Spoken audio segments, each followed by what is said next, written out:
mes amis, c'est Myriam de Révolution de ta conscience. Ce matin, nous allons parler de peur. Qu'est-ce que la peur? La peur, c'est une émotion. Je pourrais dire une émotion, mais négative. L'humanité tout entière a peur. On a toujours peur de quelque chose. Et on a peur, pourquoi? Parce qu'on ne comprend pas. Tout ce qui est mystère nous fait peur. Tout ce qui est incompréhensible nous fait peur. L'humanité en ce moment vit une phase de terrorisme. Lorsque on prend les Écritures, nous vivons la résurrection en ce moment. Nous sommes au printemps, nous venons de fêter la Pâque, la résurrection du Christ. Lorsqu'il a été enseveli, le premier jour de la semaine, les femmes sont allées au tombeau pour embaumer son corps. La pierre a été roulée quand elles sont arrivées. Elles étaient perplexes. Évidemment, dans une partie dans Matthieu, l'histoire qui est racontée dans les évangiles synoptiques, Matthieu, Marc, Luc, Jean, il y a eu un tremblement de terre, un ange est apparu sous forme d'éclair, et les gardes, ils étaient tellement effrayés, ils ont eu tellement peur qu'ils sont tombés comme raides morts. Et les femmes aussi étaient dans une stupeur pas possible, mais l'ange lui a dit, pour vous, n'ayez pas peur. Et cette même phrase se répète dans Marc, où on dit aux femmes, n'ayez pas peur. La femme, c'est quoi? La femme, c'est la création. La femme, c'est l'œuvre de création de Dieu. N'ayez pas peur, disait l'ange. Et cette parole est encore valable aujourd'hui. N'ayons pas peur. Mais pour ne pas avoir peur, il faut savoir pourquoi on a peur. Il faut savoir ce que c'est que la peur. Parce que cette peur, elle se manifeste sous diverses formes. Comme disait un général de guerre chinois, Sun Tzu, dans l'art de la guerre, pour faire la guerre, d'abord il faut te connaître toi-même, il faut connaître ton ennemi et il faut connaître ton environnement. Donc pour combattre la peur, il faut que nous sachions quelles peurs nous animent, quelles sont les peurs qui minent l'humanité, quelles sont les peurs qui minent les individus que nous sommes. Savoir comment se manifestent ces peurs, savoir où logent ces peurs en nous. L'être humain est un bloc émotionnel. Nous sommes toutes émotions. L'âme, c'est l'émotion. Et cette âme se meut dans un corps physique. Et cette âme qui est émotion est gérée par l'esprit. Et notre esprit est géré par l'esprit divin. Par conséquent, notre esprit qui impacte notre âme marche sous forme d'impulsion de pensée. C'est la pensée qui dirige notre âme. Parce que lorsque nous recevons des pensées, qu'elles soient positives ou négatives, ces pensées impactent notre âme, nos émotions. Et ce sont ces émotions qui nous meuvent, qui nous guident, qui nous poussent à mener des actions. Et si nous sommes guidés par l'émotion de peur, nous aurons des actions correspondant à ces émotions. Qu'est-ce que la peur? La peur, c'est une émotion. La peur, c'est un état d'esprit. Et cet état d'esprit peut être géré, peut être contrôlé. De même que nos émotions peuvent être gérées et contrôlées, nous pouvons aussi contrôler et gérer l'émotion de la peur. Parce que la nature nous a dotés de capacités pour cela. Nous avons la faculté de dominer nos émotions. Nous allons voir les différents types de peur. Mais bien avant cela, l'homme a 3 ennemis principaux. Le premier ennemi, c'est l'indécision. Le deuxième, c'est le doute. Le troisième, c'est la peur. Et ces 3 ennemis marchent main dans la main. On ne peut pas trouver l'un sans l'autre. L'indécision conduit au doute. Lorsqu'on est indécis, on doute. Et ce doute se cristallise. Et en se cristallisant, ça se transforme en peur. Donc on pourrait dire la peur, c'est l'indécision plus le doute. Peur, c'est indécision qui est devenue un doute cristallisé. Et on est bloqué. Tout ce qui est cristallisé est bloqué. Et il faut se débloquer. Et tout cela joue dans le champ de notre émotion. Et nos émotions qui sont dans notre subconscient. Parce que notre âme est dans notre subconscient, le cœur, les émotions. Quelles sont les peurs que nous avons? Selon Napoleon Hill, nous avons 6 peurs basiques. Évidemment, nous avons plusieurs types de peurs, mais la plupart des peurs que nous avons sont reliées à ces 6 peurs principales, ces 6 peurs de base, ces 6 peurs fondamentales. Et nous allons voir ces 6 peurs dans l'ordre d'importance, je pourrais dire. Les 3 premières peurs qui minent l'homme, d'abord, c'est la peur de la pauvreté, la peur du manque. La deuxième peur, c'est la peur des critiques.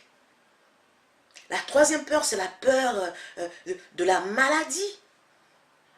Et ces 3 peurs sont suivies de 3 autres peurs, qui sont la peur de perdre l'amour de l'être aimé, la peur de la vieillesse et la peur de la mort. Ce matin, nous allons parler en particulier de la peur de la pauvreté. Mais quand on parle de pauvreté, ça fait appel à richesse, à l'opposé. Donc la richesse au sens large du terme, on parle de richesse en nous référant aux richesses d'abord matérielles, aux richesses financières, aux richesses mentales et aux richesses spirituelles. Donc la richesse, ce n'est pas seulement la richesse matérielle, elle est aussi spirituelle. Et l'homme ne peut rien faire qui ne soit conçu sous forme d'impulsion de pensée. Ce sont nos pensées qui nous guident, comme je le disais tantôt. Et pour que la richesse se manifeste, il faut que nous sachions quel type de richesse nous voulons. Et en quelle quantité nous voulons cette richesse. Mais pour cela, il faut savoir comment gérer l'ennemi appelé peur de la pauvreté. Il faut savoir quels sont ses symptômes. Il faut savoir comment il se manifeste, cet ennemi-là. La peur de la pauvreté. Il y a beaucoup de choses qui ressortent de cette peur, nous allons les voir. La peur de la pauvreté, elle est la plus destructive des peurs. Parce qu'elle est très puissante pour détruire toute chance de réalisation de ce que l'on entreprend. Cette peur paralyse notre raison. Elle détruit notre faculté d'imagination. Elle conduit à l'incertitude dans les buts qu'on veut atteindre, évidemment, à l'indécision. Elle encourage la procrastination. Elle anéantit notre enthousiasme. Elle détourne notre concentration quant à ce qui concerne l'effort. Elle détruit la possibilité de penser de manière précise. Elle nous empêche de nous maîtriser, la maîtrise de soi, non. Elle empêche la maîtrise de soi, elle empêche la maîtrise, la persévérance. Elle détruit l'ambition. Elle réduit la volonté à néant. Elle brouille la mémoire et attire l'échec sous toutes ses formes, cette peur de la pauvreté. Elle tue l'amour et assassine nos plus pures émotions, les plus pures émotions du cœur. Elle détourne l'amitié et appelle les désastres sous toutes leurs formes. Elle conduit à l'insomnie, à la misère et à la tristesse. Vous voyez tout ce que peut générer la peur de la pauvreté, la peur du manque. Pourtant, nous vivons dans une nature qui nous a dotés de toutes choses, de toutes sortes de capacités pour désirer des choses super qui vont nous faire avancer dans la vie. La peur de la pauvreté est sans aucun doute la plus destructive des 6 peurs basiques. Elle est en tête de liste car elle est la plus difficile à gérer. Cette peur, comment elle est née? Elle est née de la tendance de l'homme à vouloir exploiter son prochain financièrement, matériellement. Les animaux, dans la nature, quand ils chassent, ils mangent, ils se mangent les uns les autres. Mais l'homme ne pouvant pas manger son prochain physiquement, qu'est-ce qu'il fait? Il l'exploite financièrement, il l'appauvrit matériellement, d'où cette peur tapie en l'homme depuis la nuit des temps. Cette peur qui est générée par l'exploitation de l'homme par l'homme et qui mène à la déprime, à la détresse, à la misère. Certains sont hyper riches, ils ne veulent pas partager, d'autres n'en ont pas, ils sont dans la misère. Voici le schéma, voici le tableau de l'humanité en ce qui concerne le partage des richesses. Donc, quand on demande à la majorité des gens de quoi ils ont peur, souvent ils disent « Oh, j'ai pas peur ». C'est faux. On a tous une peur quelconque d'une manière ou d'une autre. Parce que les gens refusent, ils sont tellement enchaînés, ils sont tellement handicapés, ils sont tellement enveloppés physiquement et spirituellement par une peur quelconque. Ils ne se rendent même pas compte des peurs qu'ils ont. Et ils vivent toute leur vie avec des peurs. Et ils sont malheureux. Ils ne cherchent pas à comprendre pourquoi ils sont malheureux. Au fond d'eux est tapie une peur qu'ils n'arrivent pas à maîtriser, qu'ils n'arrivent pas à gérer. Nous allons voir les symptômes de la peur de la pauvreté. Le premier des symptômes, c'est l'indifférence totale. Et cette indifférence s'exprime par le manque d'ambition, par la tolérance de la pauvreté. On accepte tout ce que la vie nous propose sans protester. Ça s'exprime aussi par la paresse mentale et physique. On n'aime pas réfléchir, on n'aime pas trop se dépenser physiquement et mentalement. C'est le manque d'initiative, le manque d'imagination, manque d'enthousiasme et de maîtrise de soi. La personne qui a ses peurs ne peut pas se maîtriser. En général, quand on a peur, on ne se maîtrise pas. Donc, premier symptôme, l'indifférence. Deuxième symptôme, c'est l'indécision. L'habitude de remettre aux autres la capacité de décider pour soi. On laisse les autres décider à notre place. On n'ose pas prendre des initiatives. On se met à l'écart des décisions. Parce qu'on ne peut pas décider. Troisième symptôme, le doute. Généralement, ce doute est exprimé sous forme de faux alibis, de fausses excuses qu'on se donne pour se couvrir. On s'excuse de ses échecs. On doute de soi. Cela s'exprime aussi sous forme d'envie vis-à-vis de ceux qui ont réussi. Et on les jalouse, on les critique. Oh, comment il a obtenu sa richesse? C'est pas normal. Pourquoi il est riche? Il a dû faire une fausse manœuvre, il a dû tromper quelqu'un quelque part. Il doute des autres. Au lieu de chercher à comprendre, au lieu de les approcher pour voir comment ces personnes ont réussi, il doute d'eux. Troisième symptôme. Quatrième symptôme, les soucis.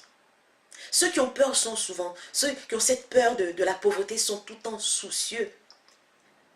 Ils trouvent des fautes aux autres. Ils accusent les autres de leur malheur. Au lieu de chercher à se comprendre, au lieu de chercher à comprendre les raisons des problèmes qu'ils ont. Donc, ils accusent les autres. Ils ont tendance aussi à dépenser au-delà de leurs ressources, au-delà de ce qu'ils ont. Ils négligent leur apparence. Ils grondent, on pleurniche. Aussi, ces symptômes, ils sont tellement soucieux qu'ils abusent de l'alcool, ils abusent des drogues. Évidemment, cela crée des troubles mentaux, cela crée des déséquilibres dans leur organisme et cela fait qu'ils n'ont pas une conscience d'eux-mêmes. Donc, voici ce que provoquent les soucis, qui est le quatrième symptôme de la peur de la pauvreté. Cinquième symptôme, c'est l'excès de prudence. Ceux qui ont cette peur-là sont prudents à l'excès. Ils ont l'habitude de voir le mauvais côté des choses. Penser et parler des situations d'échec, au lieu de se concentrer sur tout ce qui est constructif pour avancer, pour s'enrichir. C'est de connaître tous les petits chemins qui mènent au désastre, au lieu de rechercher les chemins qui vont permettre d'éviter les échecs. C'est d'attendre toujours le bon moment pour faire les choses. À force de remettre, et ça devient une habitude permanente, ils attendent. Ils ont des bonnes idées, mais à force d'être tellement prudents, ils n'osent même pas commencer à mettre en pratique l'idée qu'ils ont eue. Et ils restent dans leur état de laxisme. C'est de se rappeler de ceux qui ont échoué. Au lieu de se rappeler de ceux qui ont réussi pour s'en inspirer. Ils vont toujours penser de, ah, celui-là, il n'a pas réussi. Ah oui, celui-là n'a pas réussi. Mais non, il faut parler de ceux qui ont réussi. Alors ça inspire pour avancer. C'est de voir le verre à moitié vide au lieu de le voir à moitié plein.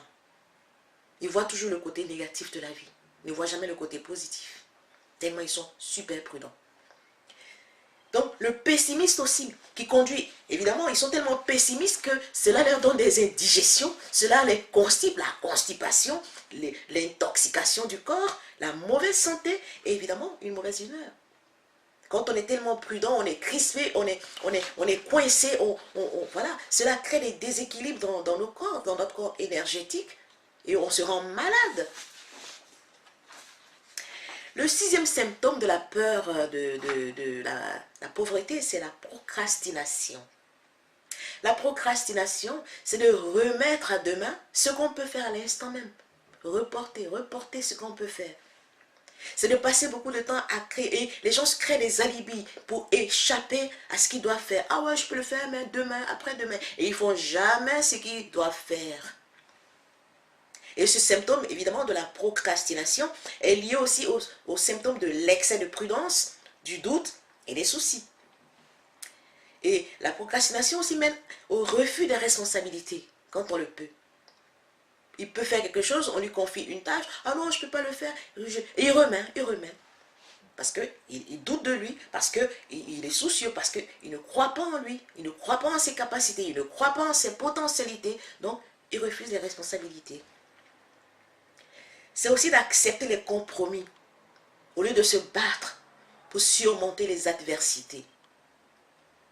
C'est de se plaindre des difficultés au lieu de prendre les difficultés de prendre les difficultés comme un tremplin pour avancer. Ils passent leur temps à se plaindre des difficultés. Ah ouais, c'est moi qui ai toujours des problèmes. Mais utilise ce souci, utilise cette difficulté que j'appellerais ce défi pour faire un bond en avant. Non, il procrastine, il laisse tomber. Et c'est de négocier aussi avec la vie pour des broutilles. Au lieu de demander l'abondance, la prospérité, la richesse physique, matérielle, spirituelle, le bonheur. C'est aussi de se contenter de la pauvreté, au lieu de demander la richesse. C'est de s'associer avec ceux qui acceptent la pauvreté, au lieu de marcher avec ceux qui demandent et reçoivent des richesses. Donc les gens qui ont l'esprit de pauvreté, qui ont la peur de la pauvreté, ils vont toujours être avec des gens de leur trempe, au lieu de s'approcher de ceux qui peuvent les inspirer, de ceux qui ont eu des idées géniales, qui les ont fait avancer de la vie, pour qu'ils s'en inspirent. Non, ils vont marcher avec ceux qui les ramènent à l'arrière, avec ceux qui leur font rebrousser chemin. Certains diront, mais pourquoi parler que de la peur, de richesse financière, de richesse matérielle, au lieu de parler de richesse spirituelle, de richesse du cœur, etc. Mais le problème, évidemment, c'est ce que qu'est-ce que le Seigneur Jésus a dit?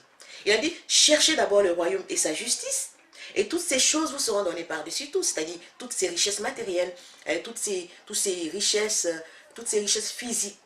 Mais l'homme a fait le contraire. Et qu'est-ce que les gens répondent à ce genre de personnes? Ils disent, ah, donnez-moi toutes les richesses dont j'ai besoin, et j'obtiendrai tout ce dont j'ai besoin. Comme si l'argent pouvait acheter les richesses spirituelles, les richesses du cœur. Ce n'est pas possible. Et ce genre de personnes, évidemment, restent toute leur vie dans la peur de la pauvreté. Ils n'avancent pas parce qu'ils ont inversé le paradigme qui est de chercher d'abord le royaume et ensuite on obtient la richesse. Étant donné que tout ce que nous avons physiquement vient de ce qui est spirituel. Nous disions que tout ce que nous faisons vient de nos pensées. Mais quelqu'un qui n'est pas connecté au ciel, quelqu'un qui n'est pas connecté à Dieu, quelqu'un qui n'est pas connecté à ce que l'autre appelle la conscience cosmique, la conscience infinie, comment peut-il recevoir l'inspiration dans son âme pour pouvoir initier des actions qui vont le mener à la richesse? Parce que c'est ça la foi. On dit que celui qui s'approche de Dieu croit que Dieu existe et qu'il est le rémunérateur de ceux qui le cherchent. Alors, celui qui va te rémunérer, pour que tu puisses réussir dans la vie, tu refuses de t'approcher de lui. Tu veux chercher les choses par ta propre intelligence limitée, par tes propres pensées limitées. C'est impossible. Donc, la pauvreté sera toujours là. Étant donné qu'il n'y a pas de richesse spirituelle, il sera difficile d'avoir la richesse matérielle qui est tant convoitée par les êtres humains sur la terre. Il faut d'abord chercher la richesse spirituelle. Alors viendra la richesse matérielle. Alors viendra l'inspiration dans notre subconscient à travers notre intuition pour recevoir cette richesse matérielle que nous recherchons tant. Il faut fuir les démons de la peur. N'ayez pas peur. Parce que la peur paralyse, comme on l'a vu. La peur arrête notre esprit d'imagination. La peur nous rend malades, elle nous crispe, elle bloque tous nos processus vitaux. La prochaine fois, nous parlerons de la peur des critiques, qui est la deuxième peur basique. Je vous laisse sur ces paroles. Bonne méditation. C'était Myriam de Révolutionne ta conscience. À très bientôt.